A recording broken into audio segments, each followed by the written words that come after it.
puedo presentar a Tiago. Así lo conozco. Para mí es Tiago. ¿Qué tiene que hacer un presentador?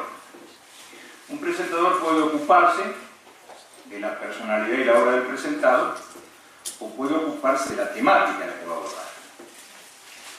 Con respecto a la temática, ¿qué le voy a decir? Bueno, ya está planteado un poco en el propio título. El contexto de descubrimiento. Cuestión que parece absolutamente propia de la epistemología, es más, se ha criticado un poco que nos dediquemos a estas cosas como los contextos de descubrimiento, de justificación y de explicación, porque decimos, puede ser que no son propios del derecho, no tiene que estar. Sin embargo, yo creo que es vecino, y un vecino cercano al derecho, el problema del contexto de descubrimiento, y todavía es más vecino y más cercano a una teoría de argumentación. Bueno, Tiago nos va a hablar de eso. La otra cosa que tiene que hacer un presentador es hablar del disertante. Bueno, del disertante puedo hablar en dos sentidos. Puedo hablar, por empezar, de su obra, que nos va a mostrar los ápices, los puntos desde donde va a mirar precisamente la cuestión de la que va a abarcar su exposición. Pues bien, respecto de él puedo decir algunas cosas. Es abogado, que tiene una maestría en Derecho en la Pontificia Universidad de Curitiba,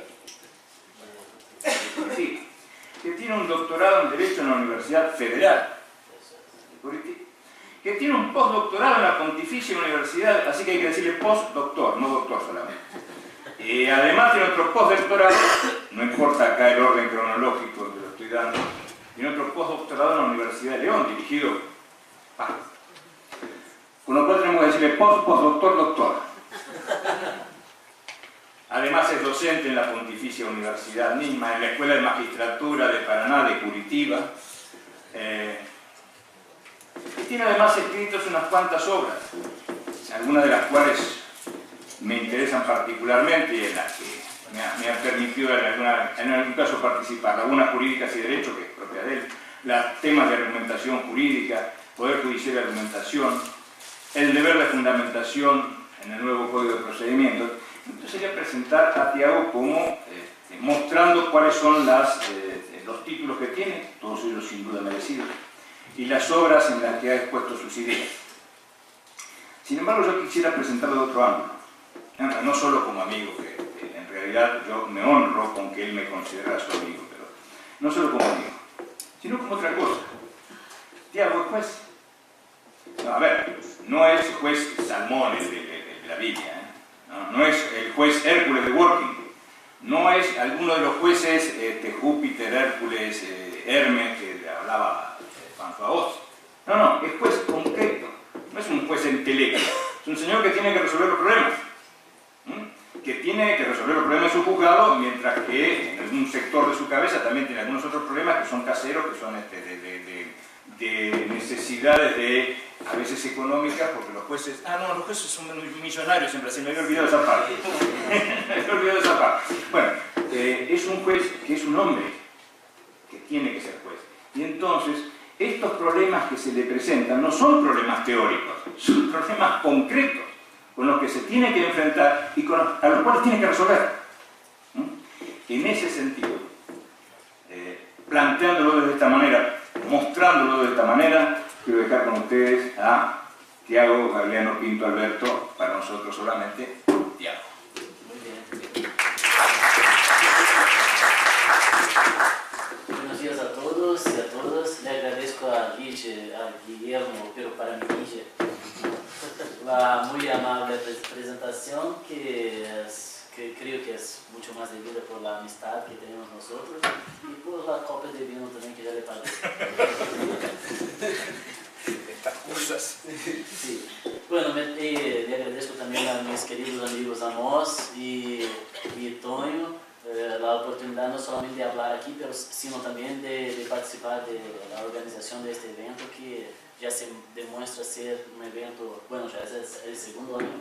Así que además de continuo, es también muy especial, muy profundizado y nos da la oportunidad de hablar y de charlar y de debatir muitas coisas interessantes, muitos temas interessantes, desde a perspectiva não somente de um país, sino também de outros países, de vários países cujos profissionais, operadores do direito estão aqui presentes e que nos dá, então, por isso, uma grande amplitude de pensamento. Bueno, me toca a mim falar da toma de decisões, pero desde um ponto de vista do contexto de descobrimento. Assim que o que vou falar aqui, mi intento, mi reto aqui, é estender um pouco mais um viés, uma faceta um pouquinho mais prática que propriamente. Se oye? Agora sim? Uma faceta um pouco mais prática que propriamente não somente teórica. ¿No? E para começar, me gostaria de dizer-lhes que, bueno, ¿qué tenemos para hoy? ¿Cuál es la idea? ¿Cuál es la idea de la toma de decisiones hoy? Bueno, desde el comienzo del seminario ya hablamos, ouvimos a muitos palestrantes, conferenciantes aqui falar de la toma de decisões desde um ponto de vista do contexto de justificação. Ou seja, que tivemos exemplos de positivistas, de pós-positivistas, agora com a chegada do professor Manuel Atienza, que já nos honra com sua presença aqui, e, enfim, de situações como essas, de professores que eligem ou que se acomodam muito bem em uma corrente de pensamento, em uma escola de pensamento. E isso se está ubicado no contexto de justificação. Minha ideia aqui é extrair questões um pouco mais cercanas ao contexto de descobrimento, ou seja, um contexto, uma ideia que não esteja propriamente involucrada à aplicação, à incidência da lei, à aplicação de um princípio, ou propriamente correlacionada com a principiologia, a legalidade, ou parâmetros normativos, ou parâmetros de referência de verdade, coisas mais ou menos do tipo, por aí caminhando. Minha ideia é, de hecho, trazer questões que estão um pouquinho mais abaixo da linha, da superfície do mar, ou seja, questões que a nível epistemológico dizem respeito à compreensão da verdade, pero não só isso, sino também como isso se pode aplicar, por exemplo, desde um ponto de vista de análise probatória, de compreensão da prova por el juez e também de la toma de decisões desde este ponto de vista. Ou seja, minha compreensão está mais ou menos como o cavalo alado que vocês seguramente não veem acá. Alguém vê o cavalo alado que é acá? Não, eu não vejo. Não vê? Não. Não vê? Porque o que passa é que, em geral, essa é como que uma analogia, seguramente. A analogia segundo a qual o que hacemos é investigar, estudar, falar e debater acerca do contexto da justificação, ou seja, acerca da coisa que está arriba da superfície, pero em muitos pontos, há muitos pontos em que não tocamos e simplesmente ou pouco investigamos ou pouco abordamos e que está abaixo da linha da superfície e que é como este cavalo que não aparece acá, sino que hagamos muito esforço para vê-lo. Há cavalo acá, creme. Há cavalo e as más com alas, aqui que ocupa toda a imagem. É só uma analogia para que vocês tenham essa compreensão, essa ideia de que o que vemos está um pouquinho mais abaixo da linha da superfície. E, bueno, eu dividi minha charla em 3 hipóteses e uma delas com 3 motivações, 3 motivos. A primeira delas, todas desde o ponto de vista do contexto do descobrimento, a primeira delas se ubica em que o que é visto, oído e sentido não é compreendido da forma em que ocorre. De novo, o que é visto, oído ou sentido não é compreendido da forma em que ocorre. E para isso, vou atrair aqui algo de lo que dijo Tonho no primeiro dia. Tonho nos dijo no primeiro dia, nos recordou que estamos agora mesmo em um momento, em um significativo momento de cambio das teorias da argumentação. Por quê? Porque se em um primeiro momento nos dedicamos à racionalidade da decisão, agora nos dedicamos a investigar o que passa no interior do cérebro para saber como exatamente as decisões são tomadas. E por isso, o que vou dizer-lhes agora, e o referencial teórico que vou utilizar agora, não tem muito a ver com direito. De hecho, o que passa é que no direito estamos aún caminhando para cobrir los pasos de los psicólogos, los economistas y otros, incluso la gente de marketing, que já está investigando a toma de decisões desde este ponto subjetivo, desde este ponto de que a nós nos acomoda dizer que é o contexto do descobrimento, né, desde há alguns anos, algumas décadas. Você que temos aí um espaço a percorrer que já não é só del direito, sino que está mais involucrado com outras ciências e outras formas de ver a realidade. E uma delas, por exemplo, é a forma de ver de Kahneman, que já les vou ensinar acá. Pero a forma de ver a toma de decisões desde o ponto de vista de Kahneman nos apresenta dois sistemas. Um deles é o sistema 1, em que a toma de decisões é uma toma de decisões mais rápida, mais automática, mais quase que de uma maneira involucrada com causa e efeito, e que se explica porque a ele lhe parece que há um movimento cerebral que se chama heurística, não heurística epistemológica aqui, sino heurística desde um ponto de vista de um atarro mental que se hace quando uno se defronta ou parece uma situação, e que esse atarro mental é como que uma primeira reação frente a uma situação que lhe pareça a alguém em algum momento. Pero, como é um atarro mental, pode que este atarro mental nos deixe espaço para que não vejamos muitas outras coisas, lo que é ensinado aqui, por lo que é de certa maneira dibujado aqui por esta imagem, em la que desde um primeiro momento lo que vocês podem ver é o dibujo de dois viejitos, um frente a frente com o outro, pero lo que seria próprio do sistema 1, ou seja, lo que seria próprio da compreensão imediata, da compreensão automática, a primeira impressão acerca de uma situação que les é apresentada, pero mirándola com um pouquinho mais de espaço, o que vemos é que há outros elementos entre esta figura e que estão correlacionados com a construção dessa figura. Por exemplo, há acá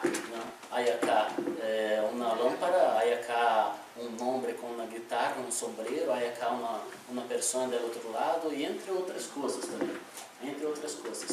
Para mirá-las, ou seja, que para compreendê-las, para vê-las, para senti-las, necessitamos de alguma coisa mais que não seja simplesmente um primeiro impacto, que não seja simplesmente um primeiro confronto com uma situação de hecho, uma situação fática. A isso, Kahneman nos ensina, dizendo-nos que para que veamos os viejitos, o que está operando, o que está funcionando aí é o sistema 1. E para que veamos o que está mais abaixo da linha da superfície, ou seja, o que está como o caballo alado que les ensinei antes, necessitamos de um outro sistema, o sistema 2. Não é que tenhamos em nosso cérebro dois homunúculos, o mito do homunúculo em nosso cérebro. Não é isso, não passa isso. De hecho, o que passa é que temos formas diferentes de aprender a mesma realidade, por isso a hipótese. Temos formas diferentes de aprender a mesma realidade.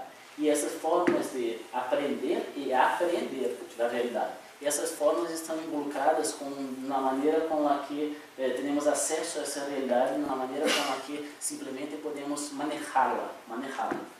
Para que vejam, Daniel Kahneman, como sabemos todos, é um psicólogo, ganador do Prêmio Nobel de 2002, psicólogo, e que em 2002 já escrevia junto com Amos Tversky, e antes incluso, toda uma teoria acerca da toma de decisões. E não é o único, e tampouco é o único psicólogo ou é o único investigador da área de psicologia ou de outra área que não seja o direito que trata do tema. Por exemplo, le cito Cordelia Fine, le cito um médico, Antônio Damasio, le cito um tipo de um autor que maneja o marketing, que é Malcolm Gladwell, Joseph Ledoux, outro psicólogo, Richard Thaler, que é um economista, recentemente vencedor do Prêmio Nobel, e Robert Abelson, também outro psicólogo. Cada um deles com seus matizes, com suas compreensões acerca da forma de ver a realidade e que nos propõem ideias para que vejamos o que está abaixo da linha da superfície. O que quero dizer com con eso, que está abajo de la línea de superficie. Lo que nos presenta cuando estamos de frente o estamos de frente o enfrente de una situación de hecho que no nos parece simplemente lo que vemos. Así que, para Cordelia Farney, por ejemplo, hay que comprender, hay que tener en cuenta lo que ella llama de delirios de género. Para Antonio Damasio, lo que nos hace cambiar o mantener nuestra posición es la homeostasia, es una idea de que buscamos el equilibrio y que las emociones tienen un papel muy fundamental en la toma de decisiones, porque ellas funcionan como que un marcador psicosomático para él, ¿no? Para Malcolm Gladwell vemos la realidad de una manera como que haciendo como partes de pequeñas partes de la realidad, o sea, él maneja la teoría de las rebanadas finas, porque para él vemos la realidad de esa manera, entre otras comprensiones. Joseph Ledoux trata de la idea del cerebro emocional, ya vuelvo a él al tratar de la tercera hipótesis. Y finalmente Richard Thaler, de la arquitectura de las decisiones, cómo el ambiente puede ayudar o empeorar nuestra comprensión de la realidad y cambiar nuestras decisiones, ¿no? Y finalmente Robert Abelson, que comprende lo que Kahneman llama de sistema 1 y sistema 2, como las decisiones a caliente y las decisiones en frío. O sea, ¿qué hacemos cuando estamos bajo una causalidad que nos impulsa a tomar determinadas decisiones? ¿O qué hacemos cuando paramos un poco, respiramos y tenemos un poco más estamos más seguros acerca de la situación de hecho? Bueno, esos son planteamientos preliminares para mostrarles, y esos son los autores, ¿no? Acá en mi derecha arriba, Malcolm Gladwell, Antonio Damasio en el centro, con todos sus libros, y del otro lado los libros de Cordelia Farney, abajo del otro lado de Joseph Ledoux. Eu propongo isso. La idea principal es que por eso de que no oímos y sentimos lo que vemos o que está presente en nosotros, lo hacemos así porque de hecho en muchos casos tenemos lo que se llama desvíos cognitivos. Y la idea de desvíos cognitivos es que si por un lado tenemos atajos a seguir, porque estos atajos decorren o son oriundos de una percepción más inmediata de la realidad, de otro lado, estos atajos nos pueden llevar a caminos equivocados, ¿no? Hay como que 200 y pico desvíos cognitivos. Y quien empezó con esa idea fue Kahneman, y con este primer desvío cognitivo que llamó de desvío cognitivo de la representatividad o similaridad, que es el desvío cognitivo segundo el cual tenemos que la idea que captamos de la realidad es la idea que primero se nos presenta, o sea, porque primero está disponible para nosotros. Él plantea esta compreensão desde el caso que chamou el caso Linda, que era o caso de uma chica ideal, assim, que ele idealizou, pensou, criou, que era uma chica que quando jovem era alguém muito relacionada com movimentos movimentações sociais, de correntes sociais, e que ao mesmo tempo era uma leitora ávida por filosofia ou apreciações críticas da realidade. Bueno, ele planteou a pessoas a quem les aplicou este exame, que poderia ser linda quando começasse a trabalhar. Seria uma carreira de um banco, ou uma carreira que estivesse involucrada com movimentos feministas. A maioria da gente le contestou dizendo-lhe que seria uma carreira involucrada com movimentos feministas, mas não se deram conta que a carreira involucrada relacionada com movimentos feministas é, antes de tudo, uma carreira. Ou seja, a resposta foi uma resposta equivocada, porque o primeiro que ocorreu o cérebro foi a ideia de similaridade. Ou seja, se ela era uma chica jovem e relacionada, ou tinha muitas ganas de apreciar de uma maneira crítica a realidade, é quase que lógico, desde um ponto de vista de uma lógica formal, né, que se hicesse, quando adulta, uma carreira involucrada com movimentos feministas, e não simplesmente uma carreira simplesmente sem uma adjetivação mais tajante. Bueno, para enseñarles eso, les voy a poner aquí algunos pequeños ejemplos de cómo la primera comprensión puede que sea una comprensión equivocada de la realidad. No les voy a enseñar todo porque por cuestiones de tiempo, ya estamos con el tiempo un poco apretado, pero creo que un poquito sí es interesante para ejemplificar esa situación que, de nuevo, ahora estoy solamente planteando, los ejemplos vendrán un poquito después.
That killed it.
Muy bien.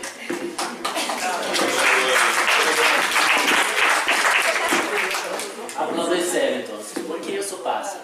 Y explicando muy brevemente. Hubo un trabajo que fue hecho por un psicólogo holandés en 1991 llamado Gert Hofstede.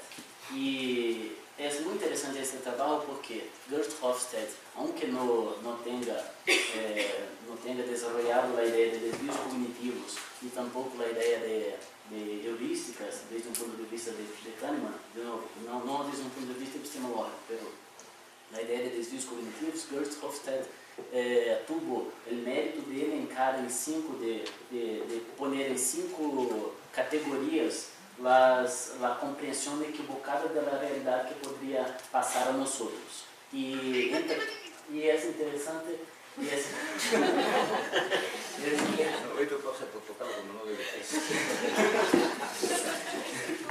Y lo que es interesante es que con estas categorías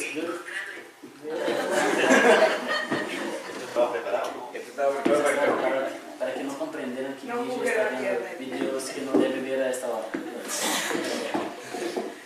Y bueno, la idea es que él dividió en 5 categorías los principales errores y causas de los errores que nos pueden pasar a nosotros. Por ejemplo, y entre países, lo que es más interesante aún. O sea, él elencó, por ejemplo, los países que tienen un poco más de dificultad de comprensión ou de evitar incertidumbres, ou simplesmente de distância, dificuldade de compreensão da distância do poder. Assim que essas categorias de Hofstede nos ensinam que a questão social, a questão social cambia totalmente a compreensão da realidade. Mas por que passa isso? Vamos à segunda hipótese. A segunda hipótese é a incompreensão do movimento inconsciente inviabiliza a apreensão plena do consciente. Ou seja, por que passa a compreensão equivocada? Porque a compreensão de lo que passa em nosso inconsciente inviabiliza, ou ao menos dificulta muito a compreensão de lo que passa em el consciente.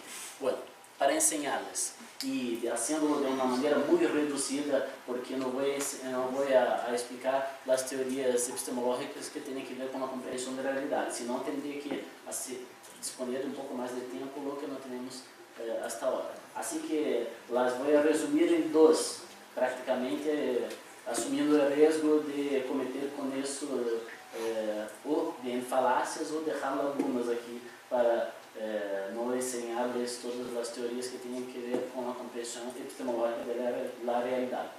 A ideia aqui é que temos como contraponto entre uma e outras a ideia de causalidade e a ideia de deontologia. Aqui começam os exemplos que têm que ver com a prova. Por quê? Porque em alguns momentos a nossa primeira compreensão de lo que passa na realidade é fortemente influenciada por a causalidade. É fortemente influenciada por quê? Por lo que primeiro vemos, a realidade que primeiro aprendemos. Como nesse caso aqui, a primeira coisa que vemos, por exemplo, no dibujo do lado à minha esquerda, é tigre. Pero uno se pode dar conta que há 3 mulheres allá. Ou seja, a primeira impressão, a impressão causal, a impressão que se planteia inicialmente é de um fundo mais causal e menos deontológico. Da mesma forma passa com a compreensão do dibujo que está à minha direita, aqui que se parece uma calaveira, pero não, é uma mulher com seus cabelos para baixo. E isso é uma coisa que é muito fácil de confundir, porque, por exemplo, se nós temos contato com uma prova, com uma declaração de um testigo, e aquele testigo nos impressiona por alguma maneira, nos impressiona por sua forma de falar, nos impressiona por sua forma de sentar-se em la silla, se nos impressiona por suas vestimentas, se nos impressiona por alguma maneira que não seja propriamente a maneira, o contenido da declaração, nossa primeira reação é fazê-lo de um modo causal e menos deontológico. E menos deontológico. Está bem reaccionar de um modo causal, pero pode que haja a necessidade de apreciá-la, de examiná-la desde um ponto de vista deontico. Mirem o teste que se hizo com monos, para que vejamos a diferença e como se parece muitas vezes a causalidade com a deontologia. Aquilo que fizeram os científicos com monos foi o seguinte: puseram 2 monos um lado ao lado do outro e a um deles lhes davam pepinos desde que ele lhe entregasse ao científico uma pedra e ao outro uma uva, a um pepino e ao outro uma uva. Ele que ganhou o pepino lhe gostaria certamente de ganhar a uva, e assim que vamos ver qual foi a reação do mono neste experimento que se hizo. A ver.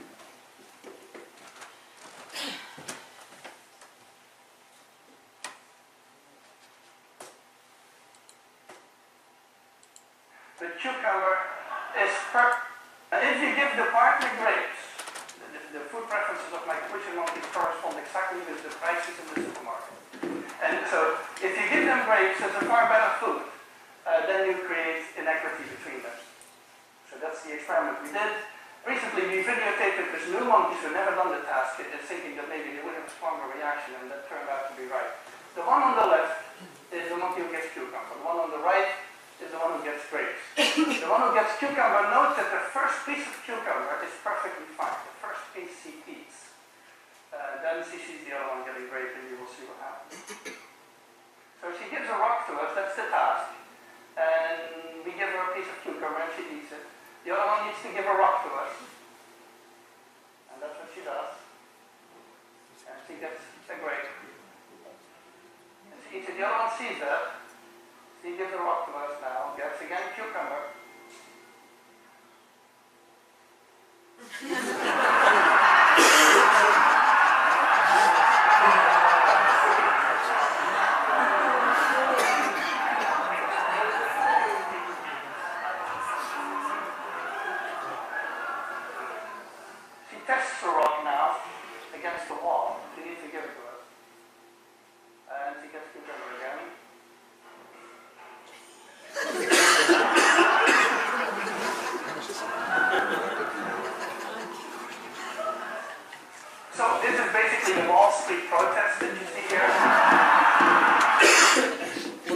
pensar así. Bueno, uno puede pensar que el mono tuvo una reacción que percibió que fue injusticiado. No, no es así. Simplemente a él le gustaba más la uva que el pepino, ¿no? A él le gustaba más una cosa que otra. Su reacción fue simplemente causal, pero es difícil de comprender la diferencia en algunos casos. Así que, por ejemplo, si uno está delante de un testigo y a ese testigo le plantea alguna cosa que no tiene nada que ver con el tema, el contenido del caso, o simplemente le impresiona por alguna condición, sea cual sea, su vestimenta, la forma con que habla o cualquier otra cosa, será un poco más difícil de comprender, de fijarse, ponerse la atención en la declaración, en el contenido de la declaración, que propiamente en el factor que llamó la atención. Hace pocas semanas hubo un caso en mi juzgado en el que le tomó la declaración mi compañero de juzgado. Somos 2 jueces por juzgado en Curitiba. Y estaba siendo preguntado, ¿no? Estaban tomando la declaración de un juez jubilado. En un dado momento de esta declaración, el abogado de la parte autora llamó al juez jubilado de vos. Y a él no le gustó que le llamara de vos, porque pensó que tendría que ser llamado de vossa senhoria. Y empezó a pelear con el abogado. Empezó a pelear con el abogado que eso es un absurdo, que como que puede no ser llamado de vuestra senhoria y no de vos, eso está equivocado. Tanto isso, que el abogado pasó a llamarle de vuestra senhoria. Así que les pregunto, ¿qué impresiona más en la declaración del testigo? ¿El hecho de que él se hizo enfadado porque le llamaron de vos y no de vuestra senhoria, o el contenido de la declaración? Eso es lo que pasa con la comprensión equivocada de la realidad. Puede que el contenido de la declaración del juez jubilado fuese de hecho muy importante para la resolución del caso, pero lo que llamó la atención fue simplemente la comprensión equivocada, el punto que fue el punto tajante de la situación. ¿Y por qué pasa eso? Porque hay una cosa llamada factores de fijación. Estos factores de fijación que son desarrollados por la literatura que estudia, por los autores que estudian este tema, nos dicen que tenemos de hecho una de 3 formas de comprender la realidad. O sea, hay personas que tienen más facilidad de comprender la realidad con que se defrontan oyendo, otras viendo y otras sintiendo. O sea, que el juez o el fiscal o el abogado que está más cercano a la idea de ver, a él le parecerá los elementos materiales o subjetivos que tienen dibujos, una prueba documental, por ejemplo, o la forma como está vestido un testigo, le llamará más atención que propiamente la comprensión del contenido de la declaración. Al que le gusta más, por ejemplo, oír, le llamará más atención el contenido de la declaración porque la está oyendo, ¿no? Que propiamente la forma con que se porta la vestimenta del testigo. Y al que le gusta más sentir, por ejemplo, automáticamente le llamará más atención el contacto, por ejemplo, el contacto directo con documentos, que propiamente la declaración de un testigo. Eso no es una cosa así tan fija y tajante. Uno puede cambiar a lo largo de su vida y puede cambiar a lo largo del día incluso. Pero es necesario que se perciba en cuál factor de fijación el juez o el operador de derecho de una manera general está operando, para que una vez que se identifique, ¿no?, pueda identificar a los demás también, para que no caiga en este desvío cognitivo que es muy común y que en general uno no percibe que pasa. Así que, por ejemplo, a mí me interesará más si soy visual, no me interesará más lo que está, el testigo que está delante de mí, que propiamente el contenido que está hablando, que me molestará más. Así que estaré operando más por la causalidad que propiamente por el aparato deontológico de comprensión de valores y de contenido de lo que pasa. Bueno, y hay otro motivo, que es un motivo en general poco investigado, pero que tiene una gran importancia, que es el comportamiento humano en general busca patrones, y es más, buscamos patrones cuando los estamos buscando y buscamos patrones cuando no los estamos buscando también. Es lo que se llama busca de patrones por convergencia o por disociación. Por convergencia o por disociación. Por convergencia, el ejemplo es este dibujo acá, que automáticamente en la última línea nosotros tendremos la idea de buscar a dónde está el espacio negro. ¿Por qué? Porque los otros anteriores, en los otros anteriores hubo un patrón, ¿no? Y el ejemplo por disociación pasa cuando buscamos patrones simplemente cuando no los percibimos. Y les voy a plantear un ejemplo. Imagínense que tenemos 4 testigos a oír, por ejemplo. Y los 4 testigos nos traen realidades, de hecho, realidades fáticas cercanas, donde son, o sea, 4 realidades que están muy aproximadas entre ellas. ¿Cuál será nuestra comprensión, por ejemplo, enquanto jueces, si tenemos essa situação, 4 realidades tão cercanas entre si, compreender que passou o que eles estão dizendo, não? Porque há coincidência entre o que declararam. Isso é um exemplo de busca de patrones por convergência. Porque há que associar a verdade, ou seja, a reconstrução de hecho de lo que passou, simplesmente com a convergência. Não há por que associá-las. Ou pode que haja passado isso, de hecho, pero há que reflexionar a respeito, há que sair do momento de causalidade e chegar ao momento da deontologia, ou seja, chegar ao momento de reflexionar a respeito.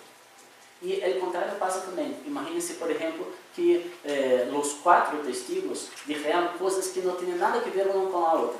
Qual será a nossa primeira reação? La misma, operar com patrones. Se eles disseram algo que não tem nada a ver um com o outro, a ideia será que não disseram a realidade. Ou seja, não passou o que disseram. Por quê? Por que não passou o que disseram? Porque buscamos um patrão tampouco lo estávamos buscando. E isso é um movimento muito automático, é um movimento invisível que passa com nós outros para a análise probatória, que se ubica no contexto do descobrimento e que, em geral, não nos damos conta, não nos percebemos o que passa. Esse, em minha opinião, é o mais grave de todos, porque de hecho é um movimento comum a todos e em todas as situações. E é mais, nós estaremos seguros de dizer o que passou e o que não passou. Pero estamos sendo seriamente influenciados por el desvio cognitivo da busca de padrões. E aí, uma última hipótese, com a que já vou caminhando ao final, porque já veio que há uma sem fala aqui. Sim, que eu sou muito violento. Sim. Que é a terceira. Lo que se recuerda não representa lo que ocorreu e tampouco lo que o decisor crê que ocorreu. É uma terceira realidade. Ou seja, o que passou, o que se recuerda, não representa o que passou, o que ocorreu, e tampouco o que o decisor crê que ocorreu. É uma terceira coisa que não tem nada a ver. E quem nos esclareceu muito bem acerca disso foi Joseph Ledoux. Joseph Ledoux, em El Cerebro Emocional, tratou das questões involucradas à memória. Em minha opinião, é o melhor que trabalhou o tema, que manejou o tema da memória. E ele identificou alguns vícios, alguns desvios de compreensão da memória que podem equivocar-nos muito seriamente. E os puse acá para depois plantear ou dizer-lhes qual é a compreensão de Ledoux. Por exemplo, a memória relâmpago. O que ele diz? Todos os animais do bosque recordam onde estavam quando a madre de Bambi levou um tiro. Ou seja, uma situação de impacto nos pode fazer com que a realidade se cambie em uma coisa fija. E lhe ponemos atenção, e deixamos todo de lado. Isso também planteia um psicólogo chamado Gary Larson. Nuestra memoria, además de eso, es de hecho selectiva, o sea, lo que nuestras mujeres dicen es verdad. Y no solo de los hombres, de todos. O sea, de acuerdo con el foco de la atención y conciencia, ponemos más relevancia, más atención a una situación y no en otra. No es que simplemente pongamos más atención en una situación que en otra. Simplemente no nos recordamos, construimos una realidad basada simplemente en lo que comprendemos en el momento inicial. Este es el problema de la selección. Hay reconstrucciones imperfectas de la experiencia. Elizabeth Loftus hizo un experimento muy interesante con con militares que estaban presentes en Pearl Harbor. Ella y sus compañeros le preguntaron lo que pasó un poquito después de lo que pasó en Pearl Harbor, 5 años después y después de jubilados. Bueno, en las tres situaciones lo que pasó cambió totalmente, desde un punto de vista de quien estaba presente en el momento del comienzo de la guerra para los Estados Unidos, en Pearl Harbor. O sea, hubo una reconstrucción totalmente imperfecta, seriamente alterada por cuestiones de tiempo. Y es más, memorias emocionales. La experiencia puede causar pérdida de la memoria. O sea, la experiencia del testigo puede hacer con que el testigo simplemente no se recuerde lo que pasó. Para el testigo no es común hacer una declaración en juicio. Yo tuve un caso, por ejemplo, de una señorita que al sentarse en la silla enfrente de mí, vio una estatua de la justicia y empezó a hacer el señal de la cruz. Porque para ella no era una situación común, estaba en un sitio que no era el sitio con el que estaba acostumbrada. Y eso influencia de una manera muy tajante en la memoria del testigo. O sea, no es por mala fe, no es simplemente porque el testigo no comprenda lo que le preguntamos a él o a ella. Simplemente porque no se recordará, su memoria estará fijada en un punto. Y es importante que sepamos de eso porque puede que hagamos las preguntas que tengan que ver más con el punto en que ellos tendrán que hacer un esfuerzo mayor para recordar que simplemente comprender que no hay algo que decir acerca de este punto. Y al final, la memoria melancólica. Esta es direccionada a quien toma las declaraciones. Porque si uno está, por ejemplo, en un día más feliz, la idea es, al menos la investigación empírica al respecto, ¿no? Resulta que comprueba que se recuerdan de más hechos. Pero si uno está un poco más triste, o deprimido, o lo que sea, o cansado, agotado, ¿no? Como nosotros todos estamos en situaciones de casos judiciales, ya que trabajamos con problemas, ¿no? Y problemas de los otros, ¿no? Y de hecho, eso influencia de una manera muy fuerte en nuestra comprensión, nuestra memoria. No nos recordaremos muchas cosas. Todas esas formas desviadas de memoria, a ellas les nombra Joseph Ledoux ceguera molecular de la memoria. Mira que para él no es una situación subjetiva, sino una situación que es objetiva desde un punto de vista psicológico o incluso biológico. No es que podamos elegir, no, me voy a recordar o voy a poner más, no. Hay que saberlo para que se pueda, hay que saberlo para que se pueda combatir de alguna manera.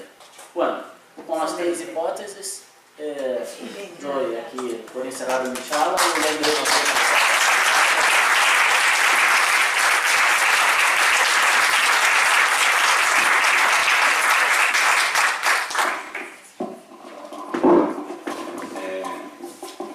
muchas de las cosas que decía Tiago me hizo acordar, voy señalando mientras tanto voy a acordar.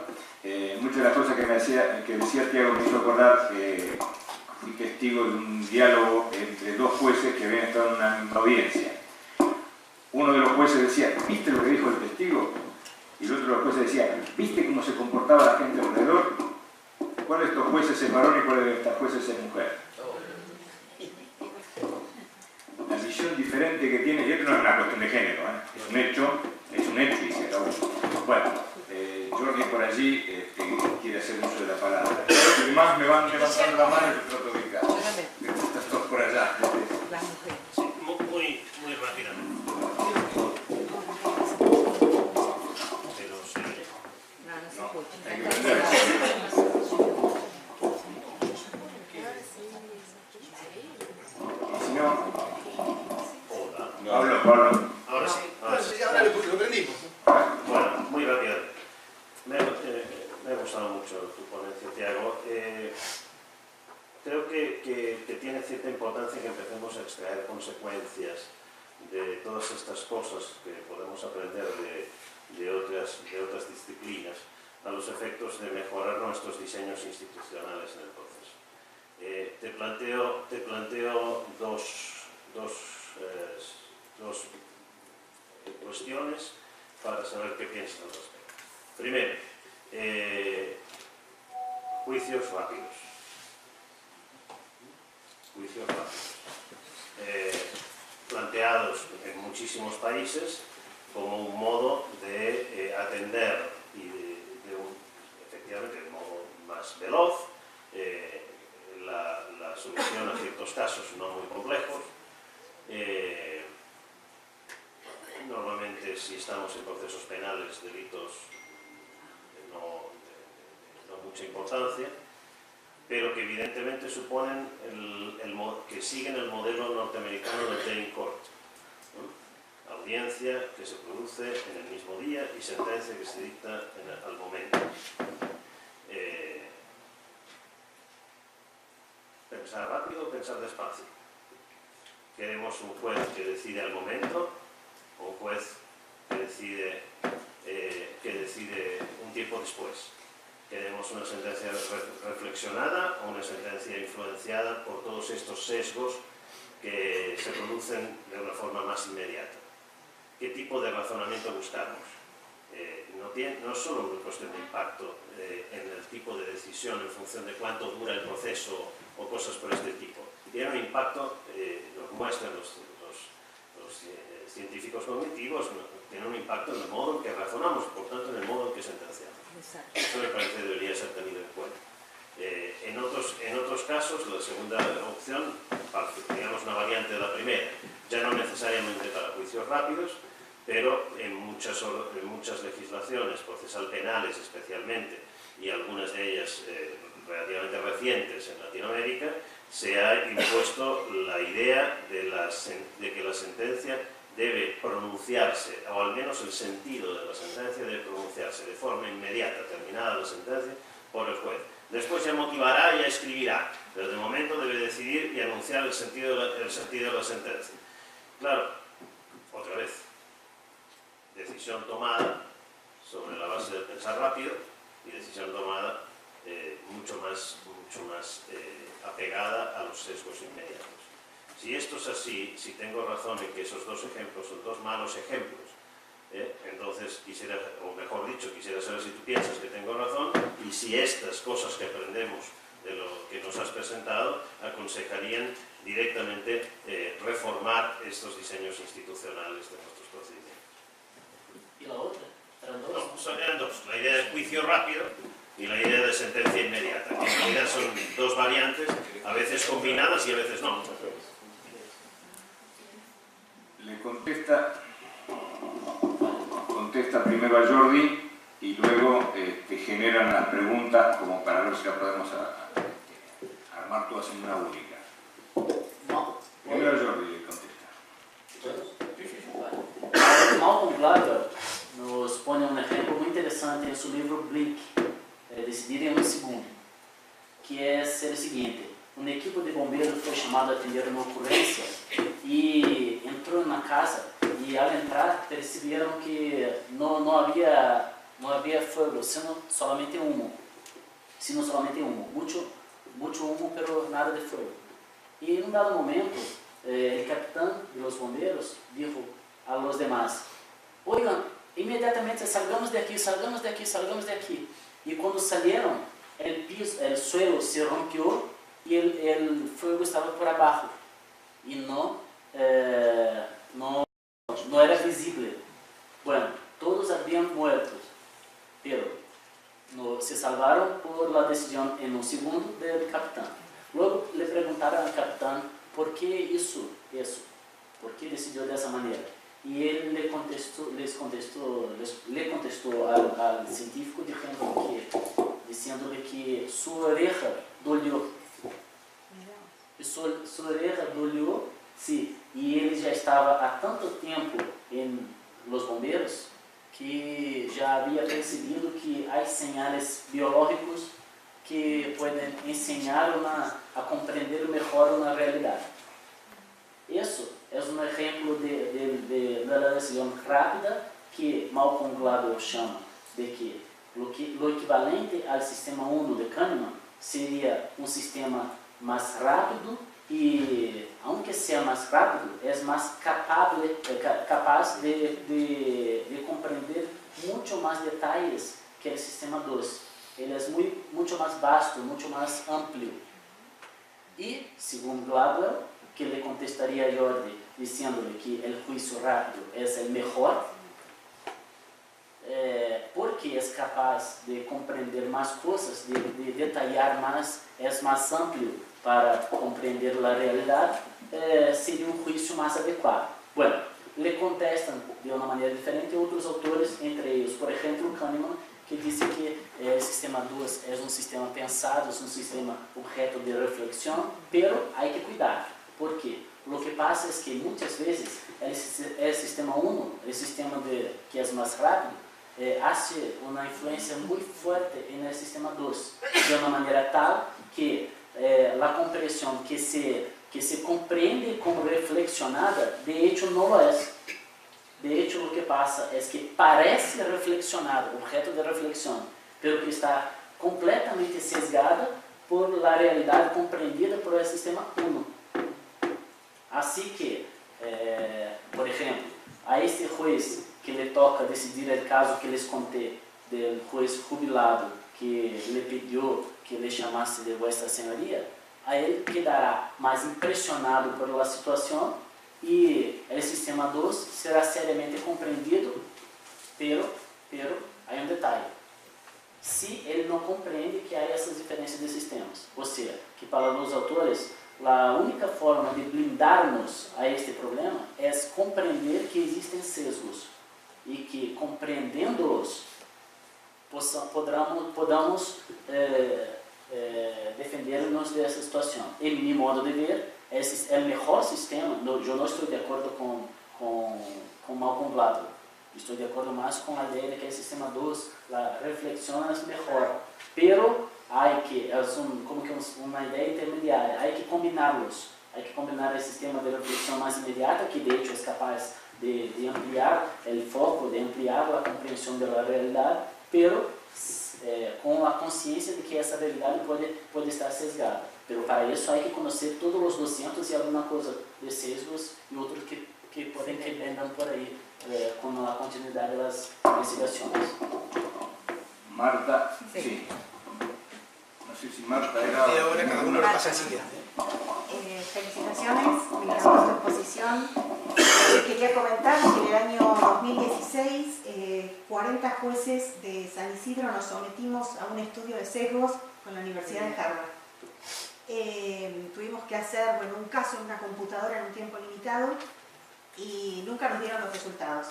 Pero sí el resultado que nos contaron fue el de un estado de Estados Unidos, no nos dijeron cuál, un estudio sobre jueces penales, y habían detectado que los jueces eran más benévolos con los acusados, con las condenas, después de almorzar que antes. Ahora en Brasil recientemente hicieron una investigación empírica con muchos jueces, conducida por la Universidad Federal de Río de Janeiro, en relación con el asco.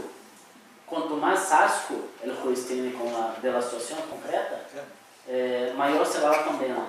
O sea, por ejemplo, en una situación de crimen contra niños, por ejemplo, que le ponen fotos, le ponen videos o cosas así, automáticamente la idea será una condena más elevada por el asco que sintieron los jueces de la situación. Eso fue una investigación muy interesante, empírica, conducida por la Universidad Federal de Río de Janeiro. Muy interesante, les paso si quieren. Lo del juez gastronómico es lo del juez que come primero y después es más benigno. Lo mismo es con algunos examinadores. Tiago, lo único quería felicitarte porque en un seminario que mayormente es de filosofía del derecho, poder tener una persona con una idea superadora que ha traído a Kahneman en pensar rápido y pensar despacio, y poder trasvasar el espacio de pensamiento de Kahneman al derecho, realmente es un mérito enorme. Creo que nos enseñaron un mundo a los que somos más grandes donde los pensamientos eran categorizados en si somos normativistas, si somos positivistas, si somos naturalistas. Creo que contar con la energía y el pensamiento de los jóvenes filósofos nos va a llevar a un mundo donde vamos a verlo de otra manera. Así que hayas traído a Kahneman, que hayas traído esta mirada, que hayas sacado los sesgos, y que eso además lo lleve a las instituciones y a las normas, creo que es un avance y que ha merecido realmente venir a España por este motivo.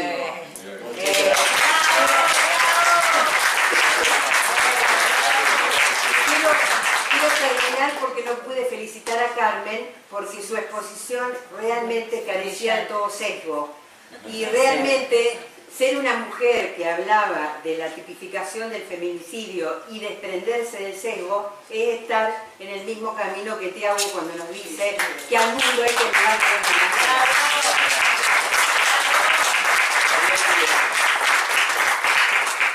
con el profesor Manuel, ¿no? ¿No? No sé si quiere Veja que interessante, uno puede elegir ser positivista, pós-positivista, pero se não sabe a consequência del desvio cognitivo, não pode elegir nada. Totalmente. Está entregue. Por eso lo tuyo. Otro aplauso para ti. Otro aplauso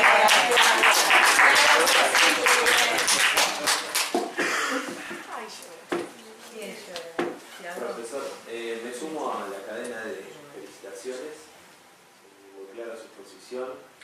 Me quisiera agarrar de una parte que usted dijo que quería ser más práctico de su exposición, y por eso quería hacer una pregunta más procesal que filosófica, pero siguiendo su línea de pensamiento, y que está un poco emparentado con lo que decía el profesor Jordi. ¿Cómo juega el principio de congruencia en las instancias revisoras, hablando siempre en el marco de un proceso civil o mercantil, en donde la mayoría, la totalidad de los derechos son disponibles para las partes, y cómo ellos, a través de sus argumentaciones o postulaciones, generan la construcción del juzgador en la valoración de los hechos, cómo ellos, jueces de instancia revisora, valoran los hechos a partir de una postulación y cómo queda limitada su capacidad valorativa, si es que queda, si es que bien tienen que buscar la verdad objetiva, o si justamente la actividad valorativa queda limitada a las postulaciones de las partes, si hay una nueva revisión de los hechos en función de, o es que tienen una amplitud en razón de las tres hipótesis que usted bien planteó. Bueno, se comprendí bien. Tu pregunta gira alrededor de la limitación probatoria en las instancias revisoras, ¿es eso? En la actividad valorativa que tienen los jueces a revisar las cuestiones fácticas, limitados a la congruencia hacia lo que las partes le solicitaron que revise, cuando no necesariamente es lo que deba realmente revisar. Bueno, le contesto diciendo que, mira, ahora por ejemplo en Brasil tenemos procesos virtuales, ¿no? Procesos electrónicos, lo que corrigió una situación que antes era compleja en relación con declaraciones de testigos, porque antes del proceso electrónico, en el que se filma y graba la imagen y la figura del testigo, antes el juez dictaba lo que el testigo declaraba, y eso ponía un poco de espacio entre la instancia revisora y propiamente la declaración del testigo.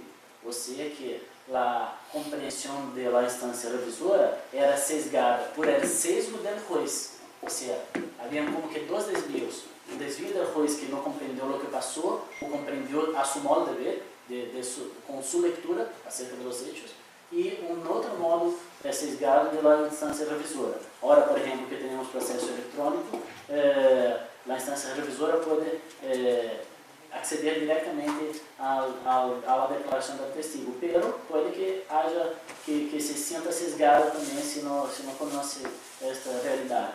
Así que, bueno, en algunas situaciones le contesto diciendo que lo que sería ideal es que se repitiese la prueba en algunas situaciones, para que directamente la instancia revisora pudiese acceder a ella.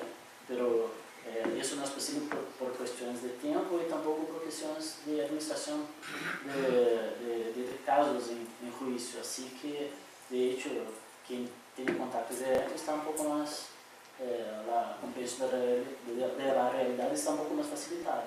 Sí. Última, no sé si había una última votación. Acá había una. Y ya termina.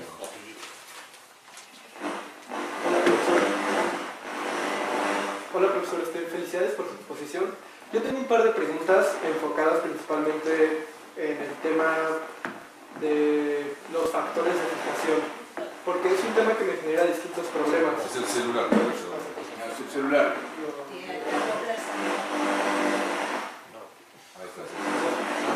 Vení para Habla como tal. Sos joven, habla como Bueno, hablo un poco más fuerte entonces. Me genera un poco de dudas el tema de los factores de fijación. Principalmente, las principales dudas que me genera es que esta teoría engloba a la realidad que es multisensorial en distintos tipos de categorías, auditiva, visual, sensitiva, cuando lo que experimenta el juez no es nada más un tipo de experimento de proximidad sensorial. O sea, cuando el juez está escuchando a alguien, no solo lo está escuchando, sino está viendo su lenguaje corporal, y está oliendo y está sintiendo probablemente su ropa, qué tan apretada está. Y ahora calificamos a esto de únicamente en la categoría de escuchar. Así que yo creo que en una realidad multisensorial es difícil calificar acontecimientos únicamente de auditivos o únicamente de visuales y sensitivos. Eso es lo primero que me genera esta teoría. En segundo lugar, ya que clasificas a un acontecimiento de visual, auditivo o sensitivo, tú por el solo hecho de pertenecer a esta categoría, dependiendo de si el juez tiene una preponderancia de ser auditivo o no, ya le asignas una jerarquía en el nivel de importancia que el juez le da a este acontecimiento. Pero los acontecimientos en sí son diversos. Es diverso ver la ropa de una persona o la apariencia de una persona, a leer el contenido de un documento, a escuchar una declaración, por el solo hecho de lo que implica esa declaración, más allá del medio sensorial por el cual le llegó al juez. Y yo creo que es difícil darle una jerarquía a nivel de importancia que le va a dar a ese acontecimiento solo por el nivel de... por el tipo de aproximación sensorial que tuvo con el acontecimiento en cuestión. Y por último, en el caso de que pudiéramos hacer estas clasificaciones, ¿cómo identificar que un juez es predominantemente sensitivo, predominantemente oral o predominantemente visual? Porque nos dijo que según si un juez es predominantemente esto o el otro, debemos actuar. Pero ¿cómo yo voy a identificar que el juez en efecto es predominantemente... entiéndase lo que sea? Contesto muy rápidamente las tres, entonces en conjunto.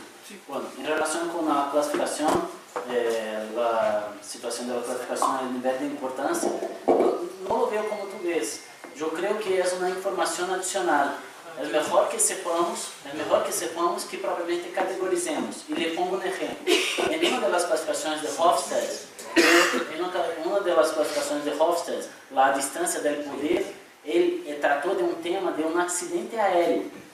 ¿Por qué? Porque lo que pasó fue que el copiloto que estaba responsable por hacer la comunicación con la torre simplemente venía de un país con una distancia al poder muy grande. O sea, a él le costaba mucho contrariar una orden que venía del otro lado de una persona que se ubicaba en un país con poca distancia de poder. Y a él le costó, créanme, a él le costó, porque eso fueron los diálogos de la caja negra, a él le costó decir al controlador de tráfico aéreo que estaban sin combustible, porque el controlador le dijo, mira, tú puedes acceder al camino tal, no sé qué, y quedarse un poco más ahí. Ah, sí, es que tenemos una situación y esa situación no es favorable, pero tú puedes, sí, podemos. Así que fue así, hasta que el combustible se acabó y el avión se cayó al suelo, matando a todos, porque a él le costaba decir que tenía que contestar o rechazar la información que le era presentada. O sea, ¿qué estoy queriendo decir con eso? Estoy queriendo decir que es mejor que sepamos, que tengamos la información del punto que es el punto nevrálgico, del punto nodal de la situación para que podamos trabajar ese punto, que simplemente que no lo sepamos. Eso es lo primero que yo puedo decir con relación con la clasificación, la importancia de la clasificación y los niveles de la categorización. ¿Y cómo identificar? Bueno, aquí yo fui muy breve, muy corto porque el tiempo demandaba, pero los estudios en los que hay esa categorización, ellos nos traen un montón de características, un montón de formas de comprender cuál es el factor de fijación que predomina. Pero ojo, no es que el factor que predomine categorice a una persona. No, por ejemplo, yo soy visual. No es así. Yo estoy en este momento más visual, así que yo tengo que fijar mi atención no en el campo visual, que ya lo percibo, sino que en los otros campos. El campo de audición y el otro campo de comprensión sensitiva. O sea, la importancia de la clasificación no es para que tú te percibas, eso también, para que una vez que tú te percebes como estando operando en un sistema predominante, ¿no? Tú puedes acceder con más importancia o más detalle a los otros, para que no seas engañado, por tu sistema de predominancia. O sea, que yo soy más visual, así que, bueno, que guapa este testigo. Así que, bueno, nada más me importa, ¿sabes? Así no, así yo puedo acceder a informaciones también auditivas y estoy fijado, estoy con ojo en esa situación. Por eso. Agradecemos a